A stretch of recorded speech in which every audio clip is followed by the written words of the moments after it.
So there is a question, though, going on. Did the government start a global financial crisis in an attempt to destroy crypto? 6 weeks later, Operation Choke Point 2.0 has brought crypto to its knees, along with America's entire financial system. 6 weeks ago, Pirate Wires published Nick Carter's explosive Operation Choke Point 2.0, laying out the case that the Biden administration was quietly attempting to ban crypto. A month later, the U.S. financial system was thrust into chaos after a series of historic bank failures, most notable among them Silicon Valley Bank. But the failures actually began a couple days earlier after crypto-friendly Silvergate was targeted by the government. By the end of the following weekend, the last remaining crypto-friendly bank Signature was shut down under circumstances still unclear, and for some reason largely unreported. In a bombshell new feature for Pirate Wires, Nick Carter returns today. The entire global financial system teeters on the brink of a disaster created by the Fed.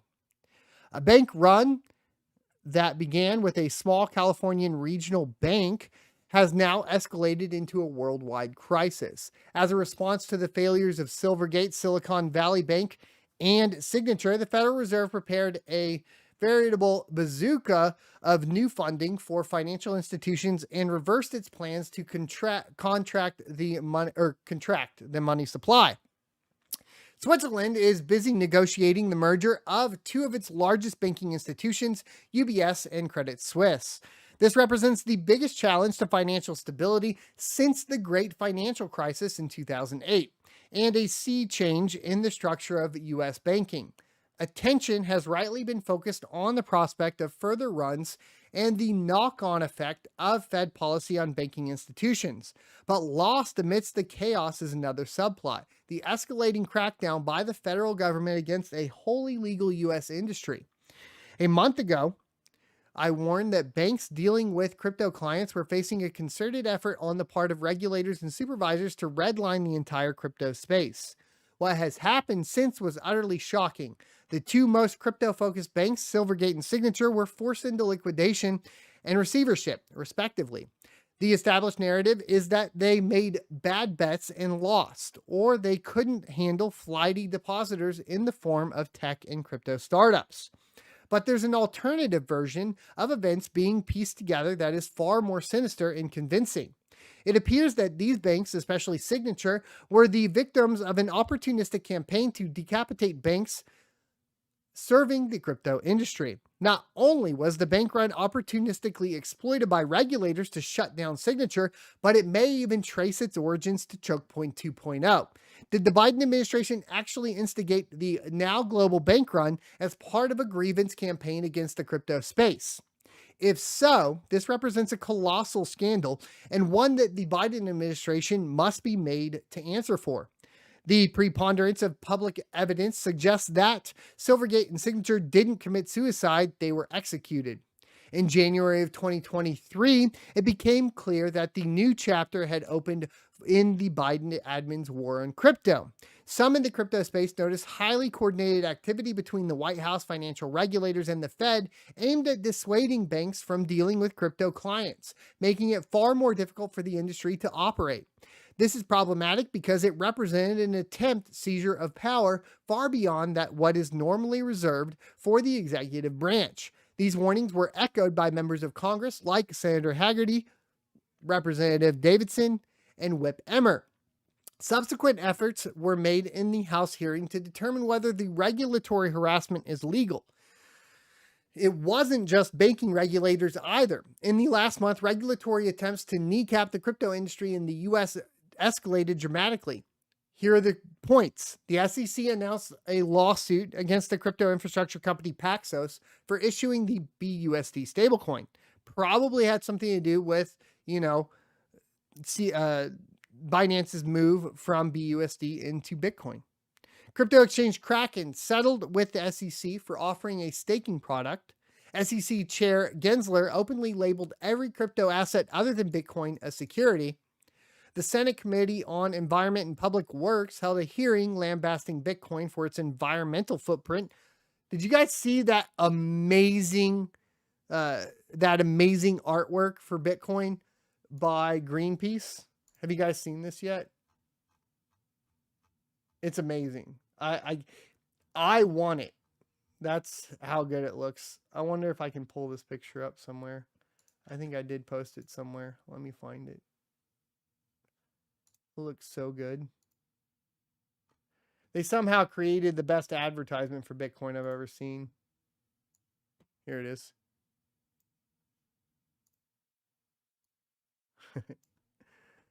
Look at this. So this was actually created by Greenpeace. There is a concerted effort to, label Bitcoin. It's been this way as bad for the environment. So, of course, Greenpeace coming along here and making a killer advertisement for Bitcoin.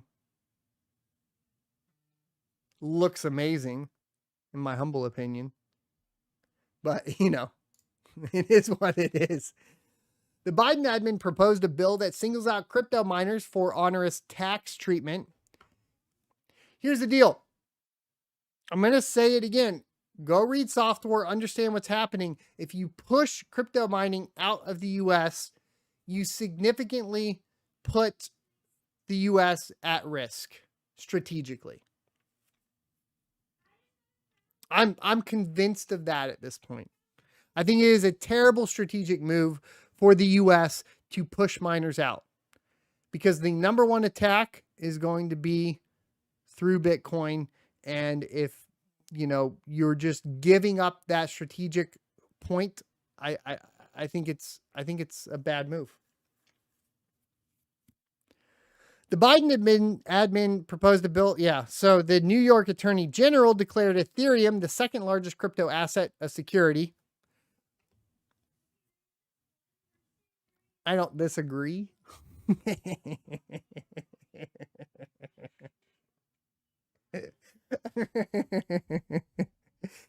Get it out of here. Let's go back to proof of work, my friends. The SEC continued its anti-consumer protection efforts by doubling down on their attempts to block a spot Bitcoin ETF in court, as well as trying to stop Binance from buying the assets of the bankrupt Voyager. And the OCC let crypto banks Protego's application for a national trust charter expire without approval. The SEC sent Coinbase a Wells notice indicating its intent to bring enforcement actions against them for a variety of their business lines. Most worryingly, though, the situation for existing crypto-facing banks has gone from precarious to critical. In January, we already knew that banks were effectively barred from issuing stablecoins on a public blockchain, from holding crypto assets directly, and were heavily discouraged from servicing crypto clients. We know now that regulators have verbally guided crypto-friendly banks in November to reduce their exposure to crypto firms to 15% of deposits, even though this was never made explicit in written policy.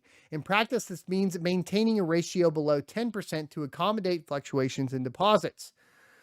Any bank foolhardy enough to onboard crypto-focused firms would find itself buried in a mountain of paperwork and faced with unpleasant interrogations from regulators.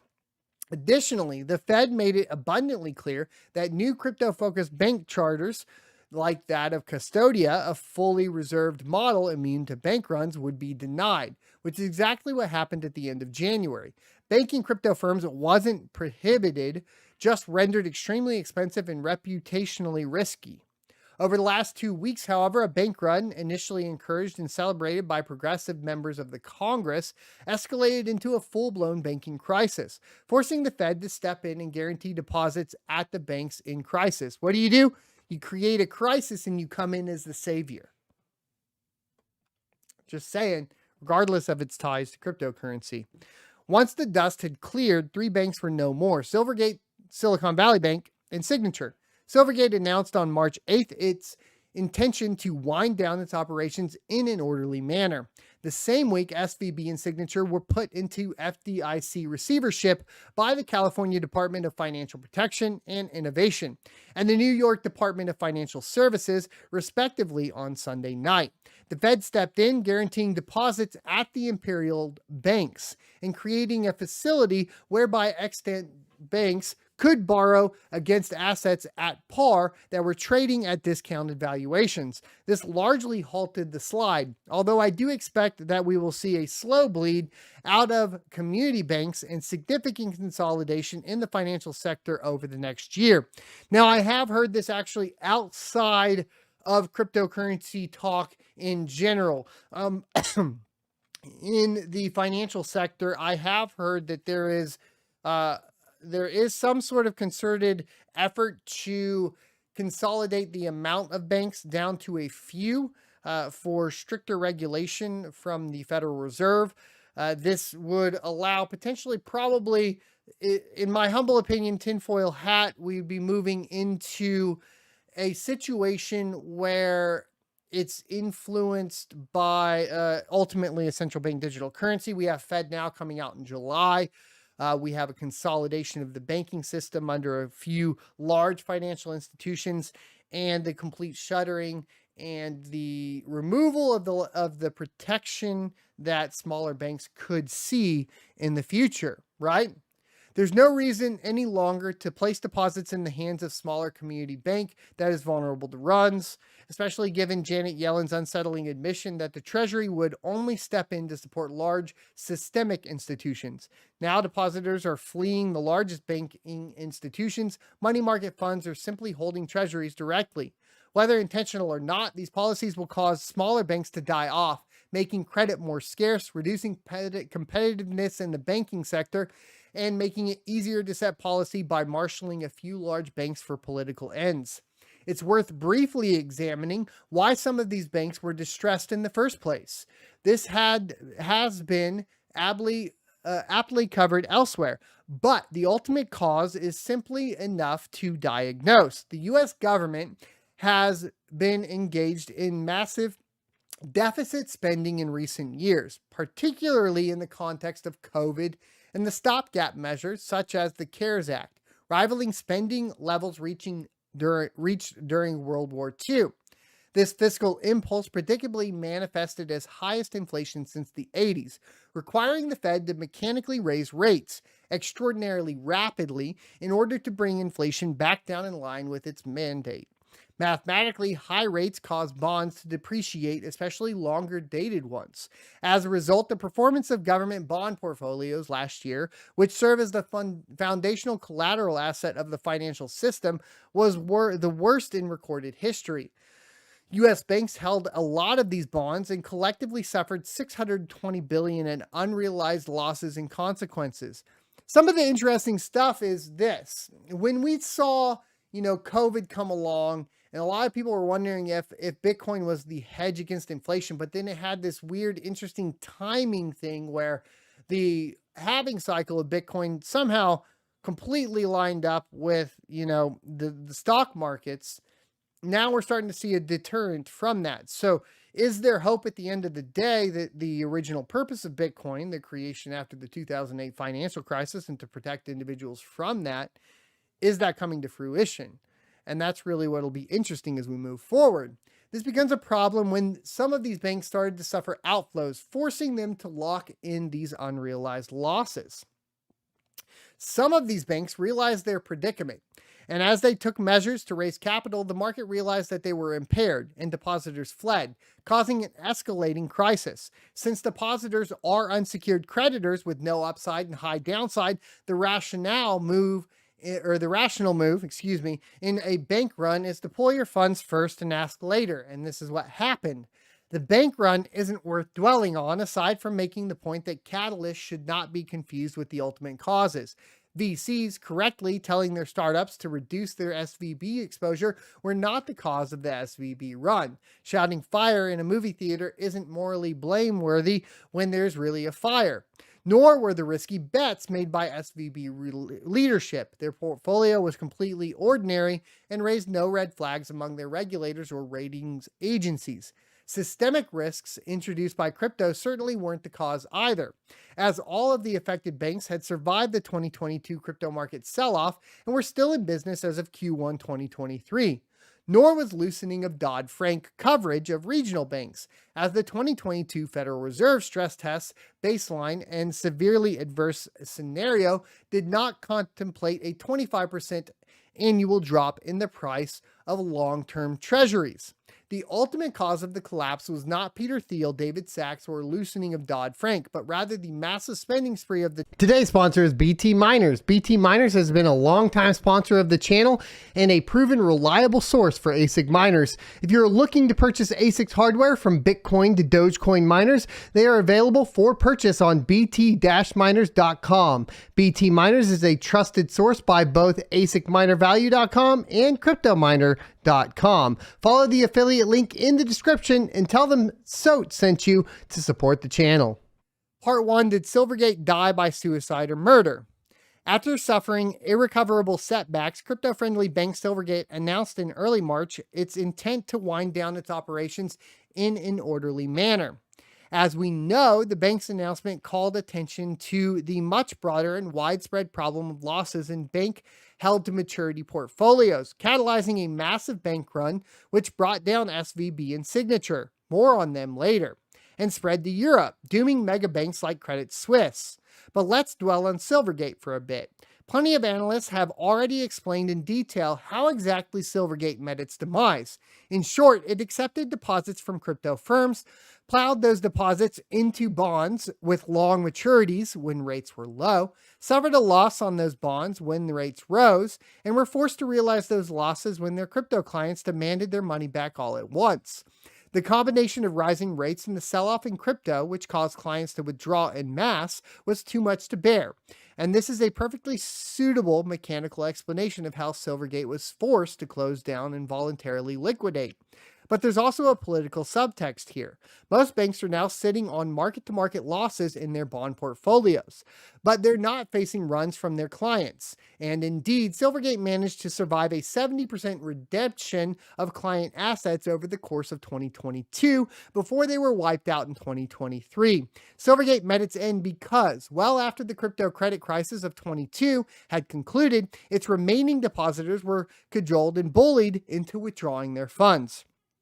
Depositors don't just desert banks abruptly. They need a good reason to. In this case, a combination of targeted regulatory pressure and political bullying did the trick. Here's what happened. First, Silvergate was in a fundamentally fragile position because banks were being dissuaded from engaging with crypto by regulators.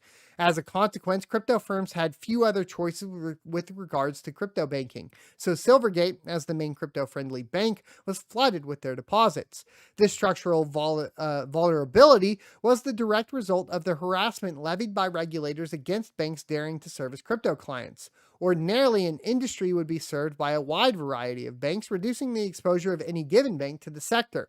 But because banks have generally been discouraged from touching crypto, deposits crowded into the small handful willing to bear the risk. The reason that normal banks didn't want to service crypto was because it would expose them to reputational costs and additional overhead, like stepped-up KYC obligations and higher insurance premium, that were simply not worth it. Thus, the task was left to a small handful of banks, primarily Silvergate and Metropolitan, before they closed their crypto practice, and Signature. Silvergate and Signature administered critical infrastructure in their SEN and Signet networks, which allowed crypto firms to move dollars around quickly. So as of early 2023, Silvergate and Signature were quite exposed to the crypto space, and partly this was due to the fragilization brought on by regulatory ring fencing. I don't know how that's pronounced. Interesting. Second, and this is not so secret, bank regulators, but in particular the FDIC, dramatically increased the level of oversight on these banks around the turn of the year. Bank executives inform me now that they are forced to clear all new crypto clients proactively with the FDIC. This naturally puts a massive damper on any bank's enthusiasm to support clients engaged in crypto activities. And it's worth noting that the current FDIC chair, Martin Greenberg, was the man responsible for Choke Point 1.0 from 2013 to 2017. His nomination for a second FDIC term under Biden was met with some protest at the time, but this wasn't an issue for his confirmation. Obviously, he knows the Choke Point playbook inside and out. Against this backdrop, onboarding more crypto clients has become more costly and difficult, hindering the acquisition of new deposits. Additionally, post FTX, several investigations were launched aiming to tie Silvergate to wrongdoing at FTX and Alameda. Silvergate, by all accounts, was a victim of Sam Bankman-Fried's fraud, just as anyone else was. Aside from their FTX and Alameda ties, there is not yet public evidence that Silvergate's AML and KYC vendors and practices materially differed from other banks, or whether SBF affiliates were able to get accounts at other U.S. banks. Rather than pursuing a broad investigation of SBF ties throughout the banking system, federal investigators took a different tact, focusing specifically on Silvergate and asserting the bank's culpability in the matter. The reality of whether Silvergate did experience compliance failures or whether they were simply lied to by a very effective con man will be revealed in time. In DC, the conclusion was already presumed. Silvergate was complicit rather than merely a victim. Unsurprisingly, depositors began to desert them to reduce their own reputational exposure. Yet, according to Silvergate's Q4 earnings release, digital asset deposits had risen from their lows from $3.5 billion to $3.8 billion. The run seemed mostly contained, and January and February brought a much-needed relief rally for both digital assets and its bond portfolio. Lastly, and perhaps most importantly, in Q4 of 2022 and Q1 of 2023, Silvergate was dependent on advances from the Federal Home Loan Bank, FHLB, which it was using to honor withdrawals. In Q4, Silvergate had taken out $4.3 billion in advances from the FHLB so that they could handle outflows. They noted in a filing that being cut off from this facility would prove fatal. However, in early March, they abruptly repaid the entire facility and promptly announced that they would be liquidating, sparking the broader bank run. You'd think that given what happened later, people would be very interested in understanding the immediate proximate cause of Silvergate's collapse, but no one has figured out why the FHLB rugged Silvergate yet, nor do people seem to care. Matt Levine admits that no one actually knows why Silvergate was kicked out of the FHLB. He muses that for political or regulatory or other reasons, the FLHB didn't want to keep lending to Silvergate. Certainly, on the latter point, we know that the FHLB was under immense political and media pressure to unbank Silvergate. Many crypto critics were aghast that a Depression-era lending facility established to support mortgage lending was being used as an ersatz lender. Oh, that's a new one. Hold on, let me go see what this means. I'm always learning, boys. Never stop learning. Being usually inferior, imitation, or substitute. Sats. Got it. Done. Granted, providing secured loans to member institutions has always been a part of the FHLB's mandate, and the scope has drifted significantly over the decades. Regardless, progressives and crypto critics were scandalized by the apparent redirection of financial resources away from mortgage lending in favor of crypto activities. In a December 5 letter, then more explicitly in January 30 letter, we covered both of these on the channel, to Silvergate Senators Warren, Marshall, and Kennedy, called out the bank's usage of the FHLB facility and suggested that it put the American taxpayers at risk. Adding to the pressure was the ongoing Federal Housing Financing Agency review to determine whether the FHLB loans were sufficiently in scope. For their part, post-Silvergate collapse, the FHLB denied that they had cut off Silvergate from existing loans, but specifically did not deny that they had refused to roll Silvergate's facility, the loans were month to month, to analysts like Levine. The difference appeared marginal. Ultimately, not renewing Silvergate's short-term loan had the exact same effect as cutting them off from an existing facility. Silvergate had to sell bonds at a loss, undermining confidence in its ability to continue as an ongoing concern and triggering its second and fatal run. There may be some perfectly benign reason that Silvergate abruptly repaid their outstanding advance from the FHLB. They would have had to maintain a sufficient capital ratio to be eligible for the facility, and that could have declined since they disclosed it in their Q4 earnings. However, crypto markets and bonds were up in Q1, so it doesn't seem likely that Silvergate's capital ratio would have deteriorated over that period. The laws governing FHLB advances also give the bank the ability to renew existing advances to members without positive tangible equity, provided, however, that a bank shall honor any written request of the appropriate federal banking agency or ensure that the bank not renew such advances.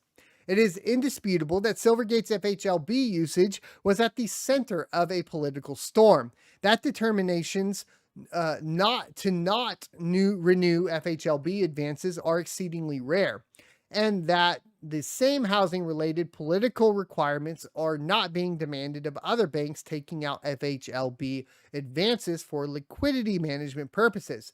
Post-Credit Suisse collapse and broader fragility in the bank sector, I wonder if the politicians who harassed Silvergate regret their actions. After the Silvergate run, progressives crowed victory. You'd think that faced with the prospect of further runs, members of Congress would be extremely wary of encouraging others, but instead Senators Elizabeth Warren and Sherrod Brown celebrated the takedown of Silvergate. If it emerges, as is widely suspected, that Warren's office actually coordinated her campaign to undermine confidence in Silvergate with notorious short sellers, serious answers must be sought.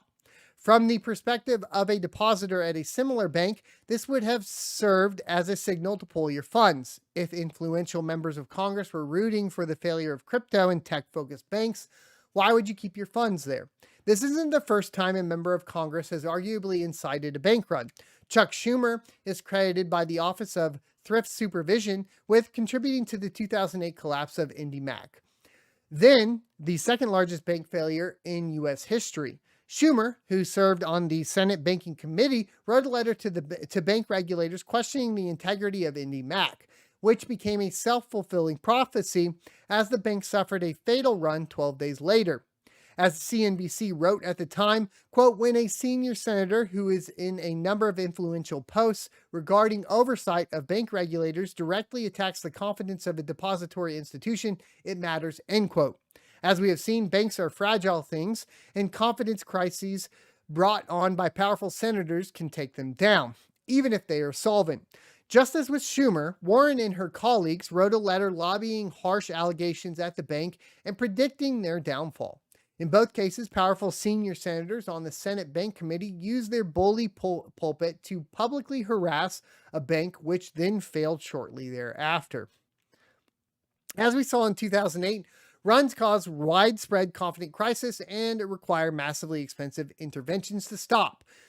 Schumer's actions were deeply unwise then, as were Warren's in 2023. The California Attorney General mulled an investigation over Schumer's ill-advised actions in 2008, and they should do exactly the same this time. Senator Warren is now calling for an investigation into the causes of the collapse. Her own actions should be top of the list for any neutral investigator. The bank run that began at Silvergate has now brought down titans like Credit Suisse and plunged the financial world into chaos. Investigators should be asking serious questions about whether the provocations of her office and her colleagues regarding Silvergate and FHLB had a material effect on instigating the collapse. It's so crazy, dude. Thanks for checking out this clip from the Crypto Mining Show. You can check out the full episode here or more crypto content down here. Also, I'd like you to check out my locals page at sonofatech.locals.com, where you can become a member for free or choose to be a $5 a month supporter that unlocks additional content.